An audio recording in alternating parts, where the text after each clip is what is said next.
Ito na, magigisa na po tayo ng bawang at sibuyas para sa ating lulutuin for today. Sawa na ba kayo sa nilaga o sinigang na karne?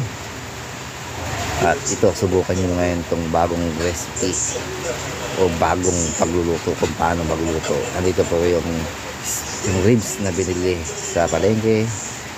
Ayan po, pinakuluan na po yan, pinalambutan na po yan. Ngayon sinasama na natin sa gisa. Yan, watch for bagong menu. Panoodin po natin ito, bagong aral na naman po ito kung sawa na ba kayo sa nilaga o sinigang na namin na ganyan. Ito bagong recipe ko. Yan, isinama natin sa gisa. Yan, halo-halo para humalo yung lasa o aroma ng bawang at sibuyas sa karne. Yan, isa. Yan, binudbulan na po na natin ng paminta para mag-absorb sa laman yung lasa ng paminta. Yan, nilagyan natin ng asin. Binudbulan na natin ng asin. Tayin natin yung asin. At ito na po yung pampalasa.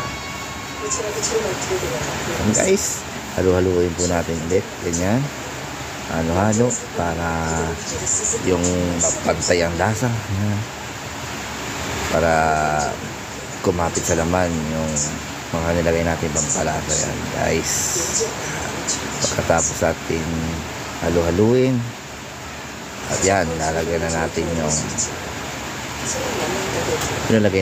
yung kung saan natin pinakuluan yung karne.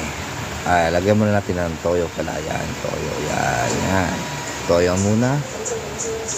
Yan, sorry guys, medyo advanced. Tapos pagkatapos ng toyo, nilagyan natin yung sabaw kung saan natin nilagay yung karne, kasi nandyan na yung lasa nyan. Yan.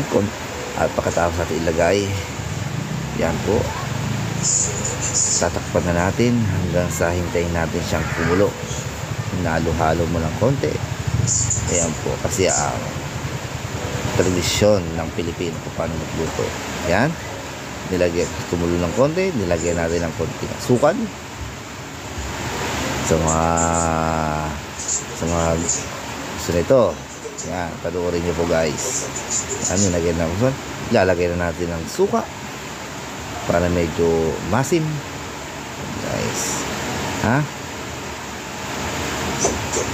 Ganyan lang ang pagluluto, pero may secret recipe pa ako ilalagay dyan. Hintayin nyo lang po. Huwag natin haluin para yung suka hindi mahilaw. Basta ganyan lang, tuldok lang. Ayan na. Pagkatapos natin pasingawan yung suka, lumabas yung acid, ilalagay natin yung sekretong recipe. Ayan yung nyug. Ayan po yung katas ng nyug. Ayan.